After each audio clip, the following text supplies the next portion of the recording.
जैसा कि आप सभी जानते हैं कि बुराई पर अच्छाई हमेशा भारी पड़ती है और आज हम बात करने वाले हैं एक ऐसी ऐतिहासिक घटना के हीरो प्रभु श्री राम जी की।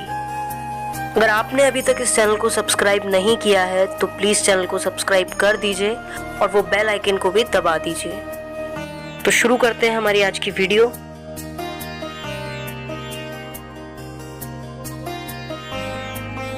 वैसे तो रामायण के बारे में हम सभी जानते हैं, लेकिन आज हम बात करेंगे इस विषय पर कि हम प्रभु श्री राम से क्या इंस्पिरेशन ले सकते हैं।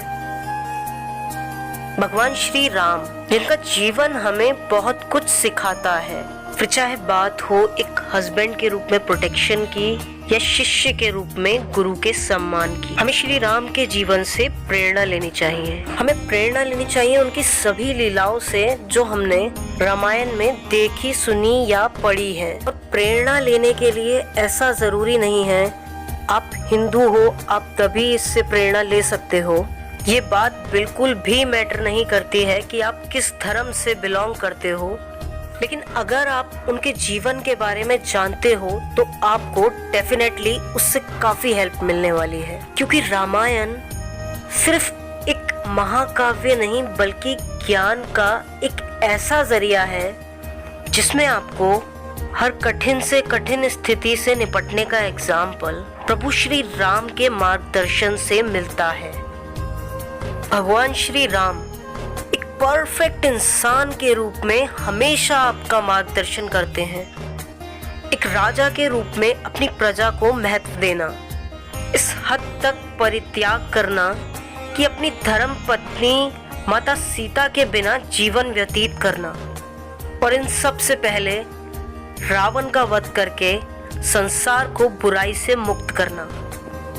लेकिन आपने कभी ये सोचा है कि जब रावण माता सीता को अपहरण करके ले गया होगा, एज अ ह्यूमन कितनी तकलीफ हुई होगी श्री राम को। एक रॉयल जिंदगी जीने वाला इंसान सडनली वनवास को चला जाए और फिर उसके बाद उसको वहां पर जाकर अपने फादर की डेथ की खबर मिले और वो लास्ट बार अपने फादर से मिल तक ना पाए, और ऐसे में उसकी पत्नी का अपहरण हो जाए। और इस स्थिति में उस इंसान की मानसिक हालत कैसी रही होगी ये आप अंदाजा लगा सकते हैं। एज अ ह्यूमन अगर आपके साथ ऐसा कुछ हो तो आपके दिमाग की क्या कंडीशन होगी आप इमेजिन कीजिए। जाहिर सी बात है ऐसी स्थिति में इंसान पूरी तरह से टूट जाता है, लेकिन टूट जाना या हिम्मत हार जाना कभी सॉल्यूशन नहीं होता है। और प्रभु श्री राम ने ऐसी स्थिति में हिम्मत नहीं हारी और रावण का अंत किया और अपनी धर्म पत्नी को बचाया। लेकिन ये सब कर पाना कोई एक दिन का काम नहीं था, और ये सब उन्होंने अकेले नहीं किया था। उनकी सपोर्ट में पूरी वानर सेना भी उनके साथ थी। लेकिन सोचने वाली बात यह है कि आखिर कोई भी आपको सपोर्ट क्यों करेगा। और ये बात भी बिल्कुल सच है कि आपको किसी भी मुसीबत से लड़ने के लिए सपोर्ट की ज़रूरत भी होती है, लेकिन ये सपोर्ट मिलती कैसे है। और इसका सीधा सिंपल जवाब है कि जब आप किसी को सपोर्ट करते हो तभी उसकी सपोर्ट आपको मिलती है। और ठीक वैसे ही प्रभु श्री राम ने सुग्रीव की मदद की।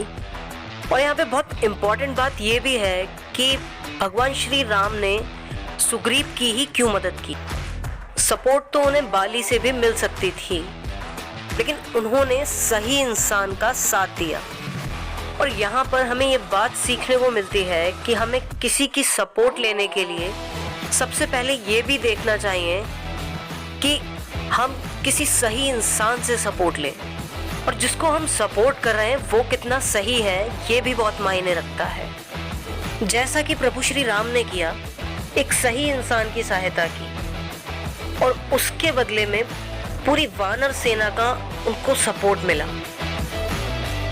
और दूसरी सपोर्ट उन्हें मिली विभीषण से। अगर विभीषण राम जी की सपोर्ट में ना होते तो क्या रावण को खत्म कर पाना पॉसिबल होता?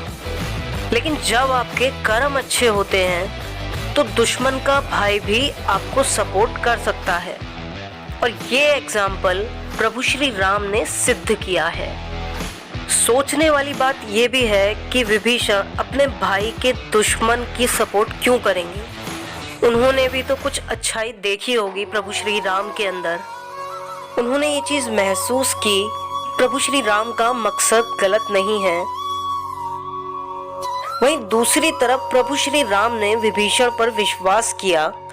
वो चाहते तो वो ये भी सोच सकते थे कि इसमें रावण की कोई चाल है, लेकिन उन्होंने उनकी परेशानी को समझा और ऐसी स्थिति में उनको साथ में रखा जब उनके भाई ने उन्हें अपने घर से निकाल दिया था।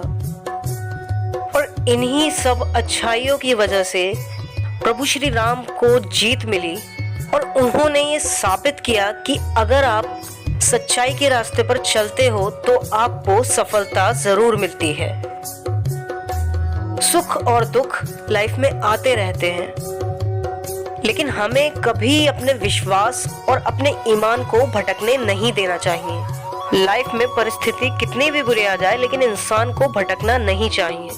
प्रभु श्री राम चाहते तो वो अपने पिता को मना भी कर सकते थे कि मैं वनवास नहीं जाऊंगा, लेकिन उन्होंने अपने पिता की आज्ञा का पालन किया, और सभी परेशानियों से निपटने के बाद भी उनके जीवन का संघर्ष कभी खत्म ही नहीं हुआ। लेकिन उन्होंने हमेशा अपने साथ और सबके साथ इंसाफ किया। और फिलहाल आज के लिए इस वीडियो में बस इतना ही। अगर वीडियो पसंद आई हो तो प्लीज़ वीडियो को लाइक ज़रूर करना और वीडियो को शेयर भी कर देना, और कमेंट में मुझे बताना कि आपको वीडियो कैसी लगी। और अगर आपने अभी तक चैनल को सब्सक्राइब नहीं किया है तो प्लीज़ यार चैनल को सब्सक्राइब कर दो, क्योंकि मुझे आपकी सपोर्ट की ज़रूरत है, और ये आपको डिसाइड करना है कि क्या मैं सपोर्ट डिजर्व करता हूँ। मैं आगे भी ऐसी वीडियोस लाता रहूँगा। Thanks for watching my video.